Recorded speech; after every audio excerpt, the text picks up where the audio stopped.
yang lebih afdol? Fakir miskin yang memiliki hubungan saudara atau yang tidak memiliki hubungan saudara?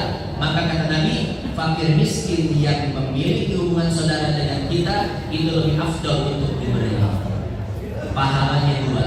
Pertama pahala sedekah, yang kedua pahala silaturahim dan menyambung tali kasih sayang semakin erat.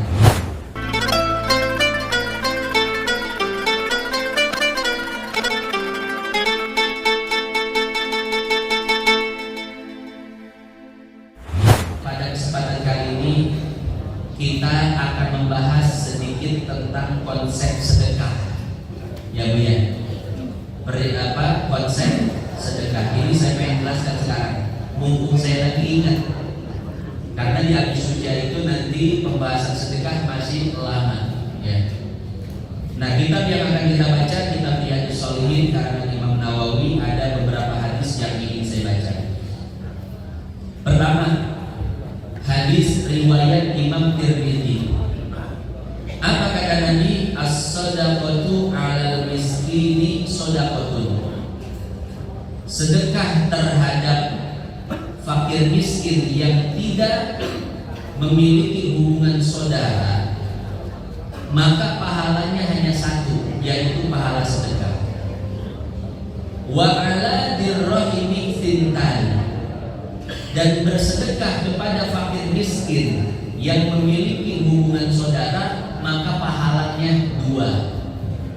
Pertama pahala sedekah, yang kedua pahala menyambung tali silaturahim. Shadaqatun wasilatun. Rawahu Tirmidzi, hadis ini diriwayatkan oleh Imam Tirmidzi, wa qala haditsun hasanun shahih. Imam Tirmidzi mengatakan status hadis ini hasan sahih. Hadirin hadirat yang dimuliakan Allah, di dalam hadis ini Rasul mengatakan bahwasanya bersedekah kepada fakir miskin yang masih memiliki hubungan saudara dengan kita, misalkan adik kita, kakak kita, keponakan kita, sepupu kita, maka lebih afdol daripada bersedekah kepada fakir miskin yang tidak memiliki hubungan saudara dengan kita. Itu kalau sedekahnya terbatas, Pak. Tapi kalau sedekahnya itu banyak, maka berikan semua, baik fakir miskin yang bukan tidak memiliki hubungan saudara ataupun fakir miskin yang memiliki hubungan saudara, ya. Cuman seperti itu, kalau dikasih pilihan mana yang lebih afdol, fakir miskin yang memiliki hubungan saudara atau yang tidak memiliki hubungan saudara, maka kata Nabi, fakir miskin yang memiliki hubungan saudara dengan kita itu lebih afdol untuk diberi. Pahalanya dua. Pertama pahala sedekah, yang kedua pahala silaturahim dan menyambung tali kasih sayang semakin erat. Karena kalau kita sedekahnya langsung ke orang lain, Pak, nanti saudara-saudara yang fakir miskin itu ada perasaan, nah ini kok saudara saya sedekah ke orang jauh, orang dekat aja butuh. Nah, maka kata Nabi, dahulukan orang dekat dulu, ya. Setelah orang dekat di sekitar kita, keluarga kita selesai diberi sedekah, maka baru yang lain. Kemudian dalam masalah keluarga ada 3 istilah. Ini Bapak Ibu wajib catat dan wajib paham. Pertama ada istilah ahlun. Ahlun ini bahasa Indonesianya keluarga. Yang kedua ada istilah qoribun atau dzu qorobatin. Yang bahasa Indonesianya adalah kerabat. Kemudian yang ketiga ada istilah dzu rahimin. Yang bahasa Indonesianya adalah saudara. Ini istilahnya. Jadi ada 3 istilah: keluarga, kerabat, dan saudara. Pertama, keluarga. Siapakah keluarga? Keluarga adalah anak dan istri, itu saja, Pak, Bu. Jadi yang namanya keluarga itu cuma 2, anak dan istri. Maka kalau ada sesi foto keluarga, ayo keluarga. Nah itu batasannya cuma anak istri. artinya pasangan suami istri dan anak, itu saja. Kecuali kalau disebut keluarga besar, ayo keluarga besar kumpul. Nah maka ini dari kakeknya, kemudian saudara-saudaranya, sekeluarga, anak cucunya kumpul semua. Itu namanya keluarga besar. Cuman kalau dipanggil keluarga, maka istilah keluarga itu terbatas hanya kepada pasangan suami istri dan anak. Nah, kemudian pertanyaannya adalah, apakah suami boleh sedekah kepada istri? Atau sebaliknya, apakah boleh istri sedekah kepada suami? Kemudian bagaimana orang tua sedekah kepada anaknya? Kira-kira boleh atau tidak? Nah hadirin sekalian yang dimuliakan Allah, pertama, suami tidak boleh bersedekah kepada istri. Kenapa? Karena jatah istri itu bukan sedekah, tapi nafkah. Orang yang sudah dapat jatah nafkah, maka tidak boleh mendapatkan sedekah. Maka boleh gak Bapak Ibu suami sedekah pada istrinya? Gak boleh, karena jatah istri itu nafkah. Jangan dua-duanya. Nafkah juga, sedekah juga, enggak. Cuman boleh salah satunya saja, ya. Kemudian sebaliknya, apakah istri boleh sedekah pada suami? Kira-kira boleh gak Bu? Boleh. Kalau istri boleh sedekah pada suaminya. Kenapa? Karena istri tidak wajib memberi nafkah pada suami. Jadi suami tidak ada jatah nafkah dari istri. Ketika suami tidak ada jatah dari nafkah dari istri, maka suami boleh menerima sedekah dengan syarat suaminya tergolong fakir miskin. Amun suami nak mengharma gula. Suami salapi bonghar, pakir sedekah diuing lah, teman-teman. Ya, ini buat fakir miskin. Tapi kalau suaminya kaya, kemudian istri memberikan sesuatu, itu namanya bukan sedekah, tapi hadiah. Suaminya ulang tahun, ibu kasih surprise. Waduh. Biasanya nonton terus mobil wah. Tinggal saya punawan coba mobil-mobilan. Ya, ibu ngasih surprise kepada suami, itu namanya hadiah, bukan sedekah. Begitu pula suami memberikan sesuatu kepada istri di luar nafkah. Bu, ingat gak malam ini malam apa? Oh iya, ingat. Malam apa coba? Malam Lailatul Qadar. Lain. Ini adalah malam pernikahan kita. Oh, Masya Allah. Ya Bu ya. Ini ada sedikit hadiah buat ibu. Mungkin harganya nggak seberapa, tapi ini sebagai bukti rasa cinta papa kepada dirimu. Indah betul kalau ngayal. Aslinya gitu Bu.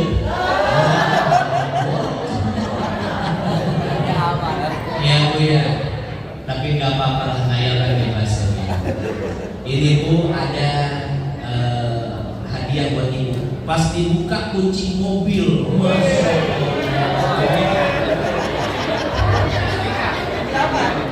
Toyota Alphatra.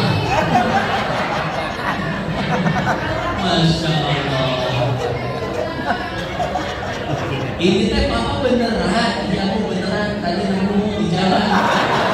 Tolong umumin dong di majelis taklim ya. Sudah merek-merek. Minta panggung ke dia kunci mobil saya lagi, bosan bukan. Ya, akan indah sekali ya Bapak Ibu. Ya, nah kalau istri memberikan pada suami namanya hadiah. Suami yang mampu ya. Suami memberikan pada istri di luar nafkah juga namanya hadiah. Nah jadi seperti itu, istri boleh bersedekah pada suami, tapi suami tidak boleh bersedekah pada istri. Lalu bagaimana orang tua kepada anak? Orang tua kepada anak tidak boleh memberikan sedekah. Kenapa? Karena jatah anak adalah nafkah, bukan sedekah. Kecuali anaknya itu sudah mapan, ya, anaknya sudah kerja, sudah punya penghasilan sendiri, maka boleh kasih sedekah buat anak. Kalau anaknya boleh ngasih sesuatu buat anak. Karena anak yang sudah balik itu tidak wajib lagi diberi nafkah. Ini anakku kalau sudah punya penghasilan sendiri nggak wajib lagi dikasih nafkah. Ya.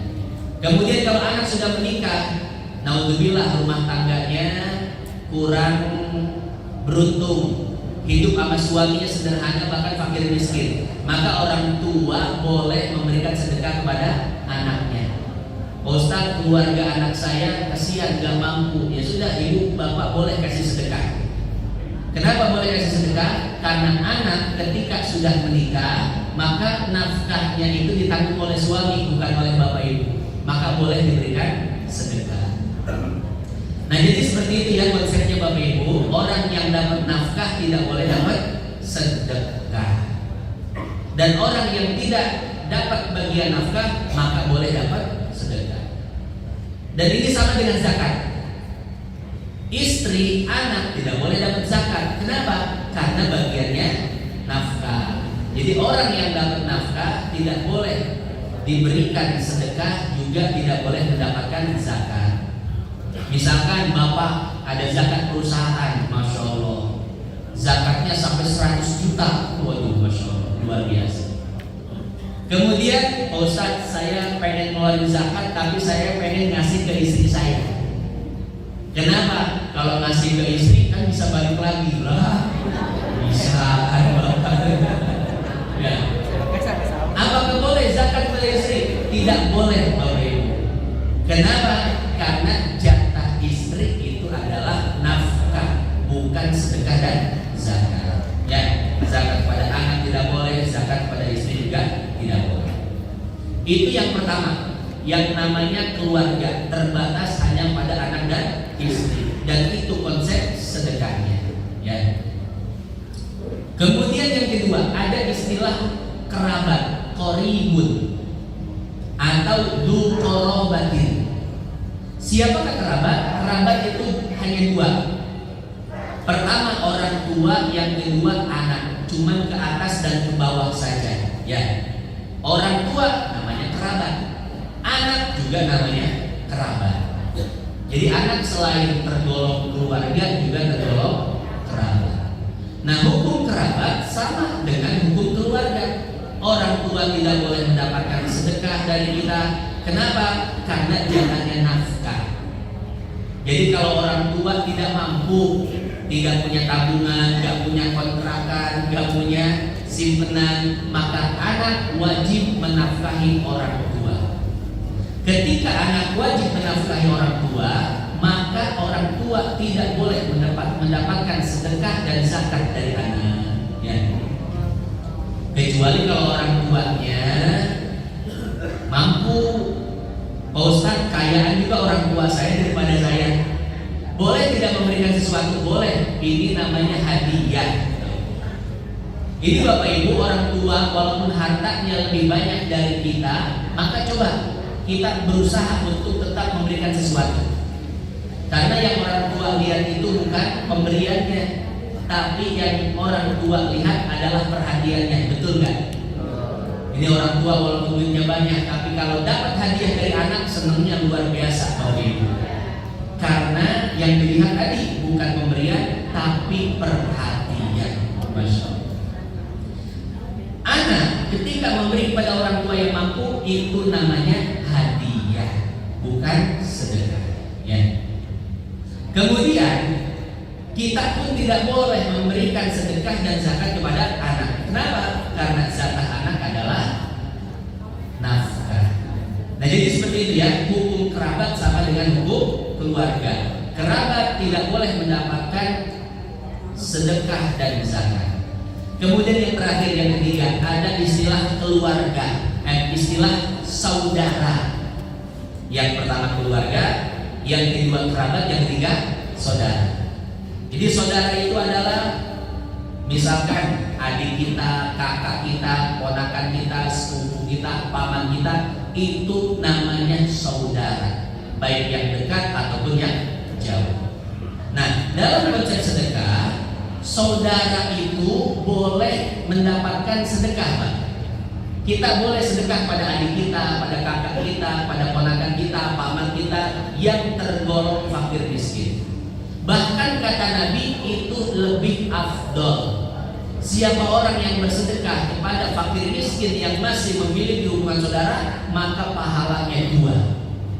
Pertama pahala sedekah, yang kedua pahala menyambung tali silaturahmi. Kenapa mereka boleh mendapatkan sedekah? Karena mereka tidak mendapatkan jatah nafkah. Kita wajib tidak memberi nafkah kepada adik dan kakak kita. Tidak wajib. Walaupun keluarga kakak kita, misalkan keluarga adik kita tidak seberuntung keluarga kita. Keluarganya itu sulit, keluarganya susah ekonominya, keponakan kita juga sulit, paman kita juga sulit, maka kita tidak wajib untuk memberikan nafkah kepada mereka. Ketika kita tidak wajib memberikan nafkah kepada mereka, maka kita boleh memberikan sedekah kepada mereka dan boleh memberikan zakat kepada mereka, bahkan lebih afdol. Jadi Bapak Ibu kalau pengen zakat gak usah jauh-jauh Bapak Ibu, perhatikan saudara-saudara dulu yang gak mampu. Ada tidak saudara-saudara kita yang tidak mampu? Lebih baik Bapak Ibu mengeluarkan zakat besar kepada satu orang daripada zakat yang besar dibagi-bagi kepada banyak orang. Bapak Ibu punya zakat 10 juta, kasih satu orang fakir miskin sudah. Ya, diniatkan zakat itu untuk sebagai usaha. Lebih baik kita memberikan zakat produktif daripada memberikan zakat sekedar konsumtif. Lebih baik kita memberikan satu zakat yang besar tapi orang bisa membangun ekonominya, Pak, daripada kita memberikan zakat banyak tapi itu hanya sekedar untuk makan satu hari sampai seminggu saja. Ini pemikiran saya, nggak tahu pemikiran Bapak. Kira-kira sama nggak Bapak Ibu? Lebih baik memberikan satu zakat kepada satu orang, kemudian satu orang itu bisa membangun ekonominya. Yang tadinya nganggur bisa dagang, yang tadinya nggak punya sumber penghasilan bisa jadi punya sumber penghasilan. Ini yang pertama. Yang kedua, satu zakat dibagi, dipecah jadi untuk 100 orang misalkan, tapi hanya sekedar makan seminggu. Ini kira-kira lebih efektif yang mana? Yang pertama kan? Lebih efektif yang pertama. Apalagi kalau zakat ini ada yang mengkoordinirnya, ya, orang yang jenius, yang pemikirannya itu inovatif, ya, pemikiran ke depan, bisa mengelola, dan dia punya niat lillahi ta'ala. Pak Haji, kita bikin satu komunitas, Masya Allah, komunitas mengkayakan Indonesia. Yang zakat ya kesini, nanti kita kelola 10 juta sini, kita kasih ke satu orang, kita bilang mau nggak zakat 10 juta, tapi syaratnya untuk membangun ekonomi. Satu orang kaya bisa menghidupkan ekonomi satu orang, Masya Allah. Bayangkan ada berapa orang kaya yang ada di Cikarang, khususnya Tegal Gede. Ada 10 orang kaya yang berzakat, maka berarti ada 10 orang yang terbebas dari kemiskinan dan pengangguran. Itu zakat setiap tahun. Setiap tahun dibebaskan orang dari 10 orang dari kemiskinan. Bagaimana zakat itu bisa berjalan 10 tahun? Maka ada 100 orang yang sudah dibebaskan dari kemiskinan dan pengangguran. Itu kalau hitung-hitungannya rendah. Coba kalau orang kaya ini banyak, kemudian di programnya banyak, Masya Allah Pak, minimal di Tegal Gede nggak ada orang miskin, ya, minimal di Tegal Gede nggak ada orang miskin, kaya semua, Masya Allah. Ini malah ngayal, ya. Nanti jangan Ustaz aja yang bikin komunitasnya, nanti Ustaz yang ngatur, nanti udah ngaji saya. Berhenti saya jadi ustaz. Ya, harus ada satu orang yang saya punya peran ngajar. Kemudian ada orang lain yang punya peran jadi donatur. Ada orang lain yang punya peran jadi yang lainnya, harus ada yang punya peran. Ada yang perannya jadi dokter untuk menyehatkan orang. Ada perannya pengusaha untuk memberi makan fakir miskin. Ada perannya guru agama untuk menjelaskan tata cara ibadah dan halal haram. Nah ini harus ada peran yang lain nih Pak. Yang ahli ekonomi siapa di sini? SE, sarjana ekonomi.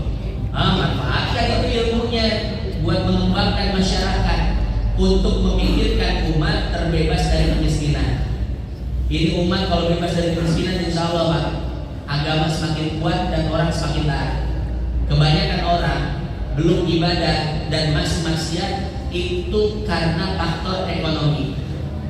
Kadal fakru an yakuna kufron. Seorang penyair mengatakan biasanya kemiskinan itu membawa seseorang kepada kekufuran.